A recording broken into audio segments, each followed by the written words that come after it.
काम वाली बनी सौतन अंजलि गांव की सीधी सादी लड़की है। उसकी शादी को 2 साल बीत चुके हैं। उसके पति का नाम राजीव है और वे दोनों शहर में रहते हैं। राजीव वैसे तो नेक दिल इंसान है, लेकिन पराई औरतों के सामने वो पिघल जाता है। इसीलिए अंजलि हमेशा चिंता में रहती है।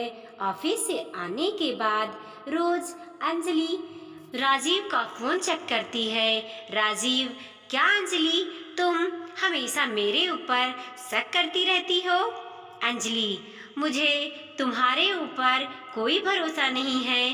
पता नहीं बाहर क्या क्या करते रहते हो। अंजलि को हमेशा शक लगा रहता है। इसमें अंजलि की कोई गलती नहीं है। ऐसे ही दिन बीतते रहते हैं। इतने में अंजलि गर्भवती हो जाती है और डॉक्टर साहब अंजलि को घर का कामकाज करने से मना कर देते हैं।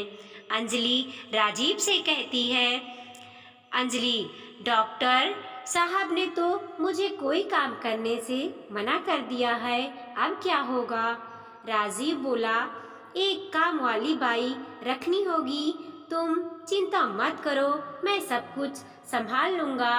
राजीव काम वाली बाई की खोज करता है और 2 दिन बाद रूपा नाम की एक औरत घर पर चली आती है और कहती है, मैंने सुना है आप लोग काम वाली की तलाश में हो, मुझे रख लो, मैं बहुत अच्छा काम करती हूँ।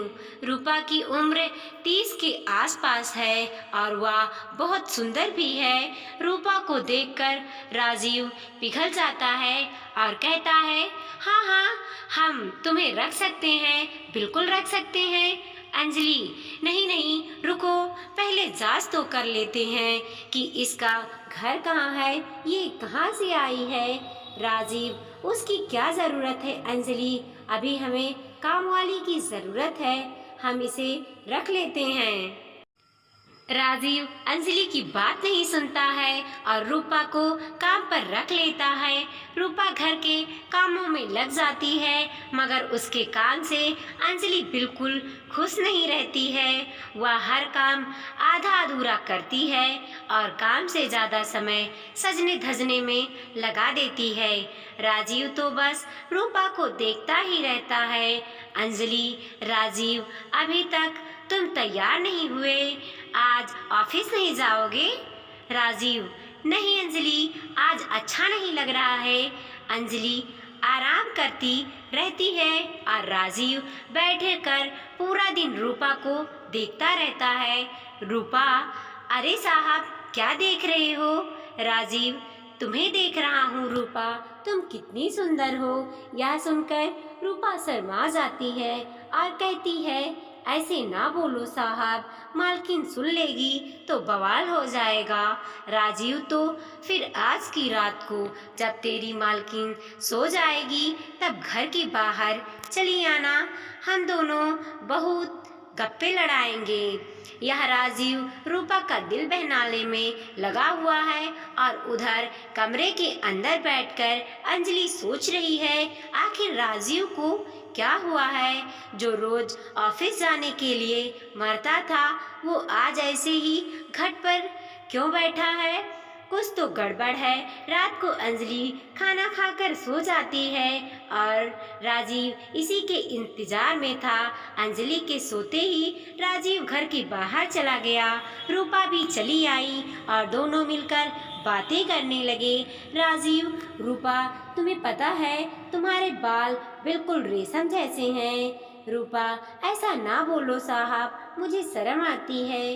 राजीव, मैं सच बोल रहा हूँ और तुम्हारी आंखें इतनी सुंदर है कि क्या बताऊँ। और तभी अंजलि आ जाती है और दोनों को रंगे हाथों पकड़ लेती है।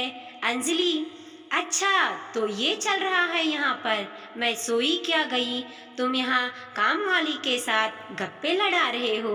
अंजलि को देखकर दोनों घबरा जाते हैं।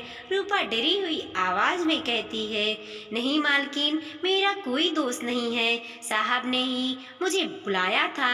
राजीव, अरे हाँ अंजलि, मैंने ही रूपा को बुलाया था। असल में रूपा के पिता की तबीयत बहुत खराब है, इसीलिए सोचा था कि उसे कुछ पैसे दे दूं। राजीव, ये लो रूपा 2000, अब जाओ यहाँ से। रूपा पैसे लेकर चली जाती है, लेकिन अंजलि का शक नहीं जाता। अगले दिन से अंजलि ने रूपा की निगरानी करनी शुरू कर दी। ये रूपा मुझे कुछ ठीक नहीं लग रही है और राजीव का तो कोई भरोसा ही नहीं है। ऐसे ही कुछ महीने बीत गए। इन महीनों में राजीव रूपा पर पूरी तरीके से फिदा हो गया। उसने रूपा की तनख्वाह भी बढ़ा दी। रूपा भी काम चोरी करने लगी। एक दिन अंजलि ने देखा कि उसके कमरे से उसकी घड़ी गायब है। अंजलि ने इधर उधर ढूंढा, लेकिन घड़ी नहीं मिली। घड़ी तो ऐसे गायब नहीं हो सकती। कल रूपा आई थी यहाँ, जरूर उसी ने ली होगी। उसके ऊपर मुझे पहले से ही डाउट था। राजीव, अरे नहीं अंजलि, रूपा इतनी बुरी भी नहीं है। तुम्हारी घड़ी कहीं गिर गई होगी। राजीव मानने को राजी ही नहीं था कि रूपा ऐसा कर सकती है। उसके बाद हर 2 दिन में घर से कुछ न कुछ गायब होने लगा। मगर राजीव ने रूपा को काम से नहीं निकाला, क्योंकि वह तो रूपा से प्यार कर बैठा था। अंजलि ने सोचा कि कुछ तो करना ही पड़ेगा, और इसके कुछ ही दिनों बाद अंजलि अपना पेट पकड़कर बैठ गई। अंजलि चिल्लाने लगी, ओह दर्द हो रहा है, पेट में बहुत दर्द हो रहा है। राजीव और रूपा दौड़ कर आए। राजीव ने अंजलि को अस्पताल ले जाने के लिए गाड़ी बुलवाई और रूपा के हाथ में घर की चाबी देकर राजीव अंजलि को लेकर निकल पड़ा अस्पताल की तरफ। कुछ देर बाद अंजलि ने चिल्लाना बंद कर दिया और कहा, अंजलि, पेट दर्द ठीक हो गया राजीव, चलो आप घर वापस चलते हैं। राजीव, लेकिन अभी तो तुम दर्द से तड़प रही थी।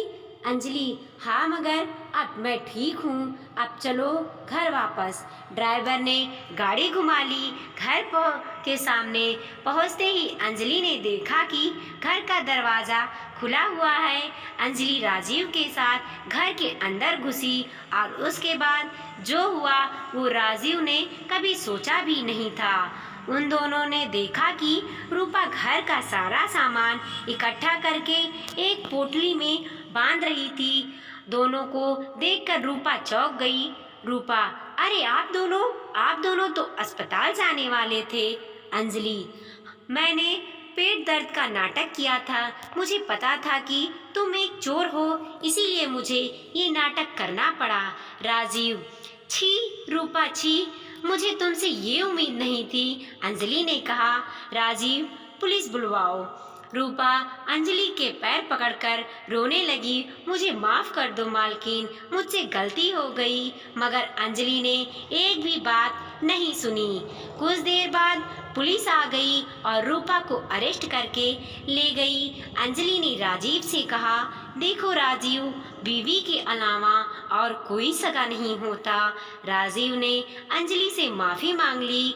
मुझे माफ़ कर दो अंजलि, आज मुझे समझ में आ गया है कि इस दुनिया में अगर कोई मुझसे सबसे ज़्यादा प्यार करता है तो वो तुम हो।